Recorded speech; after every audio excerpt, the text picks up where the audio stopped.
हिजो जस्तो लाग्छ यो सङ्गठनमा आएको 5 वर्ष हुन लागिसकेछ। यो मेरो चौथो इलेक्सन हो। यो पटकको इलेक्सनको लागि हामी महोत्तरी जाँदैछौँ।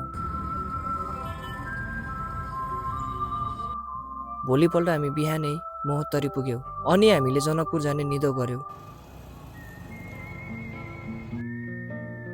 जनकपुरको मुटुमा रहेको जानकी मन्दिर रानी वृषभानु देवीद्वारा सन् 1910 मा सीता मातालाई समर्पित गरी बनाइएको हो। मुगल र राजपूत शैलीमा बनाइएको यो मन्दिर 4760 वर्ग फिटमा फैलिएको छ। जानकी मन्दिरलाई नौलखा मन्दिर पनि भनिने रहेछ।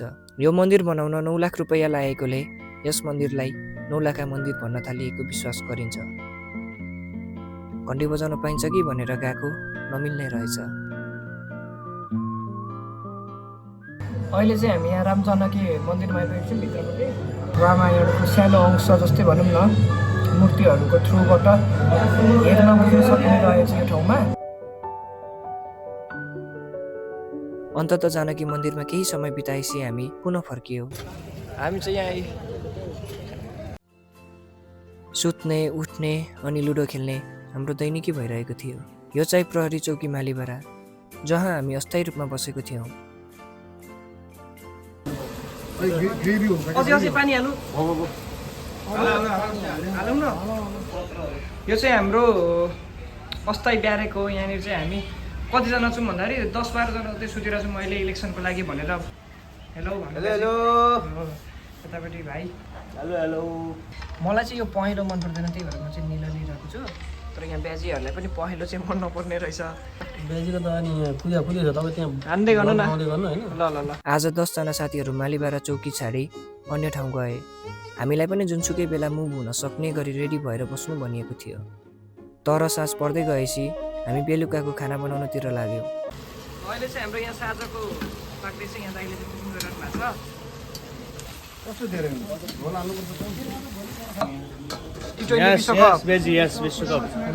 अनि हामी पनि आज जिल्ला जानुपर्ने भएकोले ब्याग प्याक गर्दैछौँ।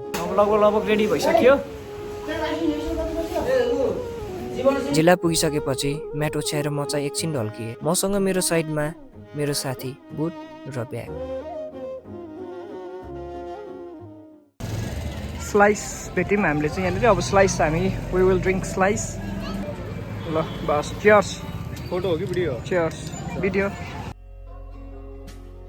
यो शून्यताको माझ केही आवाज महसुस भइरहेको छ। अँध्यारोलाई चिर्दै उज्यालो छर्दै सायद आशाको आवाज होला। अस्ताउँदै गरेको घाम, सुनसान साँझ, दिनभरिको थकान अनि केही पलको विश्राम, त्यही माझ हजारौँ प्रश्न। चुनावभन्दा 2 दिन अघि हामी मतदान स्थल जानुपर्ने हुन्छ। महोत्तरी जिल्लाको फुलहट्टा भन्ने ठाउँमा हाम्रो बुथ परेको थियो। सहरभन्दा अलिक पर आँपको बोटहरूले पुरै ढाकेको रहेछ यो ठाउँ। अनि यही ठाउँमा रहेको छ माथुरा स्कुल, हाम्रो 2 दिनको लागि वासस्थान। चुनाव जति नजिकै थियो त्यति नै प्रश्नहरूले घेर्दै थिए। चुनाव शान्तिपूर्वक हुने हो कि होइन, त्यत्रो लुटिएको हतियार कहाँ छ, सरकार कसको भन्ने हो। तर खैर जे होला देखा जाएगा। यतापट्टि चाहिँ अलिक चर्को घाम लागे पनि यतापट्टि चाहिँ शीतल छाया बस्नको लागि एकदम फेभरेबल ठाउँ रहेको छ। केटाहरू भेला हुँदैछ गेम खेल्नको लागि। जाँदैछन् 4 जना, उता 2 जना छन्। आँपको मुना चाहिँ पलाइसकेको छ। अब आँपको सिजन आउँदैछ नि त। चुनावलाई व्यवस्थित रूपले अघि बढाउन हामी बिहानैदेखि लागि परेको छौँ।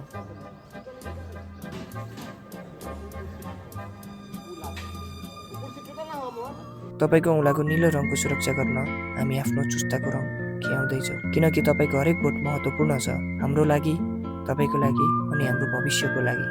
यो चाहिँ अब चुनाव सकिने बित्तिकै हामी जानुपर्ने हुन्छ नि त, त्यही भएर अब हाम्रो ब्यागहरू पनि। जे होस्, चुनाव शान्तिपूर्वक रूपले समापन भयो।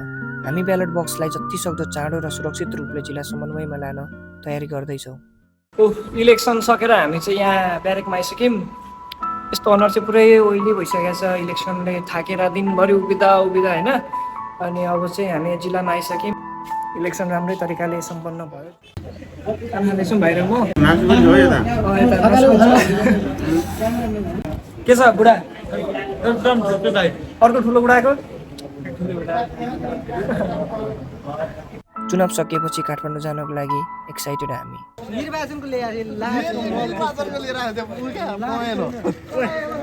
हामी 40 जना, कोही ललितपुरको, कोही काठमाडौँको त कोही भक्तपुरको, पुनः आफ्नो जिल्ला फर्किँदैछौँ। ब्यालट बक्समा अनि आकाशमा घाम अस्ताउँदै थियो। बसको यात्रा जस्तै रहेछ जिन्दगी। अगाडि त बढिरहेको हुन्छौँ, तर सँगै धेरै कुराहरू छुटिरहेको हुने रहेछ। सहरहरू, मान्छेहरू अनि अवसरहरू। कहिलेकाहीँ सपनाहरू आफ्नो क्षमताभन्दा भारी लाग्छ, सङ्घर्षहरू बाटोभन्दा लामो लाग्छ। हेलो, मेची होटल अम्लेखगञ्ज जितपुर सिमरामा आइपुगेको छौँ। दुईजना उस्तै छ क्या। थाकेको शरीर, लामो यात्रा, राज्यको नुन अनि त्यही नुनको सोझो गरिरहेको हामी। फाइनली म आफ्नो गन्तव्य आइपुगेँ। इलेक्सनको कथा यहाँ एन्ड हुन्छ। तपाईँहरूले पनि मलाई साथ दिनुभयो भिडियो हेरेर यहाँसम्म, त्यसको लागि पनि धन्यवाद।